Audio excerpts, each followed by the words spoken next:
Do you love yourself? Do you really love yourself?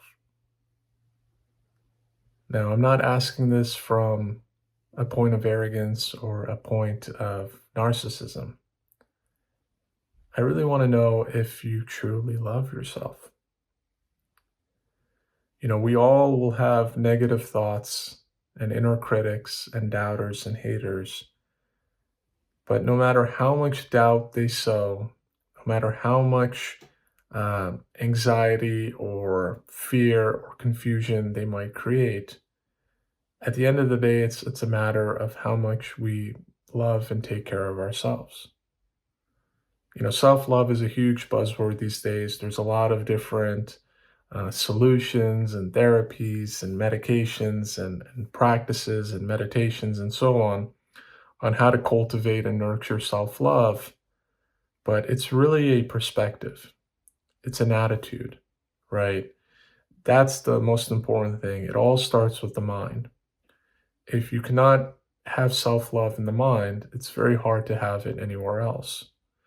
So rather than the traditional outward in approach that, many different solutions try to offer, I find it's often helpful to focus on an inward out approach, right? Um, this is a very common thing. We all experience these moments where we question ourselves, where we doubt ourselves.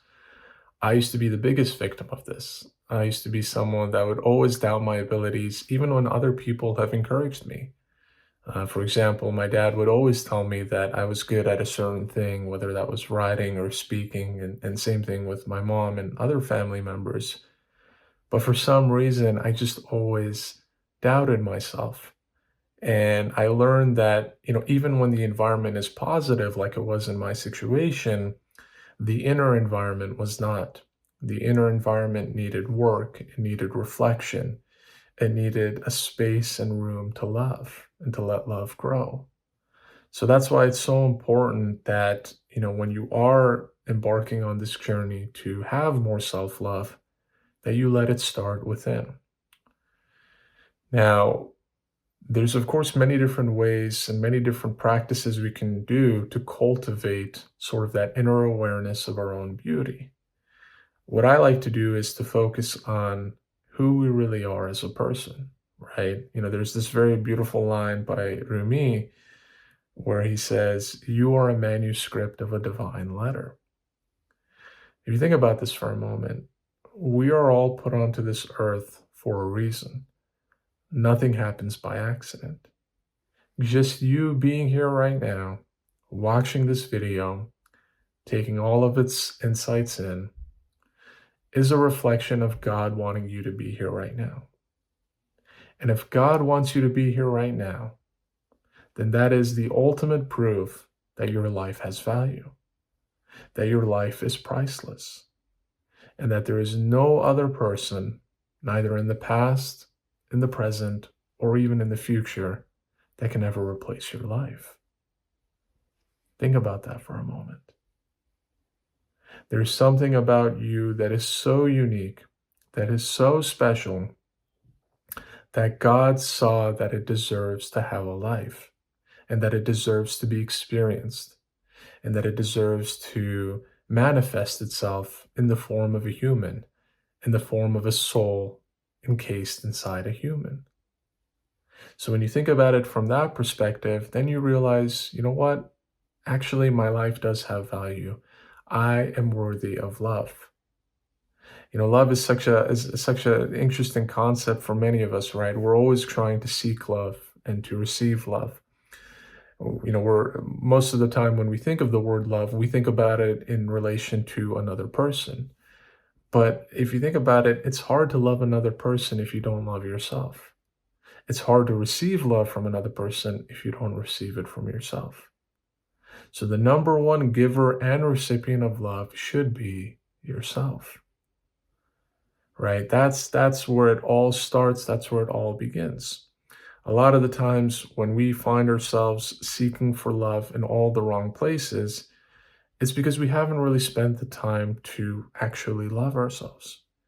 And of course, loving ourselves can have so many different interpretations, right? One of it can be just having that feeling, having that sense of calm and peace with yourself, being comfortable in your own skin. But loving oneself can also mean allowing yourself to express the way you would want to express yourself, right? Whether that's wearing the things that you like, whether that's doing the activities you do. Loving yourself can also mean carving that time to be alone, to enjoy your own company, right? Loneliness is a huge problem for a lot of us, but being alone is not a problem, right? There's a difference between being alone and being lonely. Both of them are the state of having no one with you, but being alone is enjoying one's company and enjoying the solitude, and loneliness is being uncomfortable with it, right? And I think that's one of the main reasons why social media has proliferated so much, especially during the pandemic, because we as a society, and I'm not speaking about all of us, there's certainly a lot of us that feel comfortable being alone, and I give you guys a lot of credit for that. But being alone is such a difficult thing for a lot of us. And rather than treating that moment of being alone as a moment to enjoy our own company, we're trying to find ways to find someone else. And there's nothing wrong with connecting with other people. Life is meant to be shared together. It's meant to be lived together. But ultimately, it's in those moments of solitude, it's in those moments of being alone that we actually find ourselves. And when we find ourselves, that's when we start to love ourselves, right? That's when we start to see, that's one of the challenges that I had growing up, was that I had so many different impressions and perceptions of who I thought I was. It was always changing. And that's one of the struggles I had, was just trying to figure out, who am I really?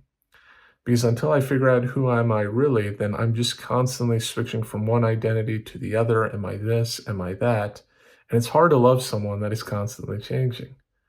But if I recognize that I am this calm, still awareness, this pure reflection of God inside, then I can always love this. I can always love the essence of who I am. So I want you to right now, if you have either, a piece of paper, or if you can type this down in your phone or your computer, to write down all the things that you love about yourself, right? Write down all of the things that perhaps you have taken for granted, perhaps others have noticed in you, or perhaps things that you're trying to get better, right? Because it's not a list of good and bad. It's not the things of, these are the attributes I have and these are the things that I don't have, but it may be these are the things that I want to have. And I'm being compassionate toward myself as I work to develop those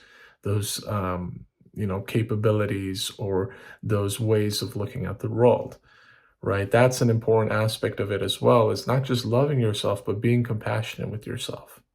It's okay to make mistakes.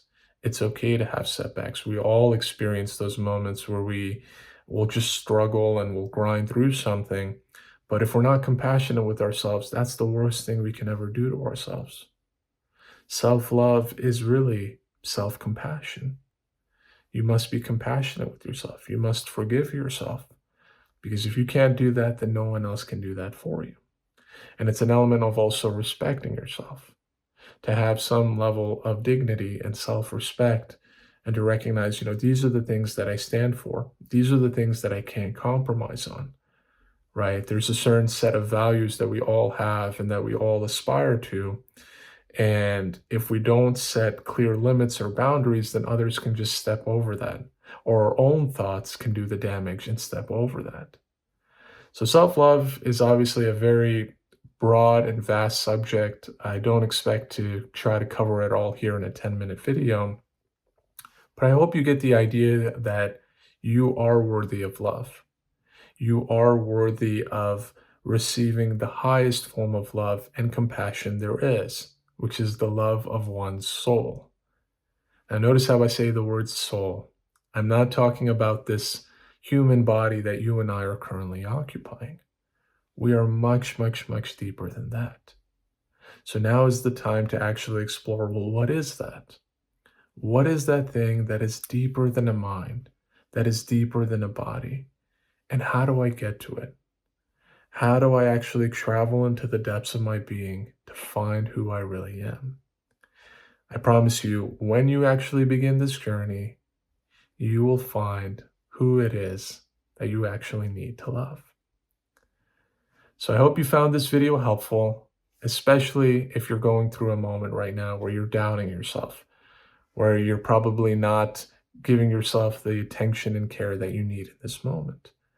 If you have any questions or you want to share any tips for others, please feel free to do so in the comments below. It's always great to see you guys, engaging in those comments and for us to create some sort of a dialogue so that we can grow together. But otherwise, I hope you enjoyed the video and I look forward to seeing you next time.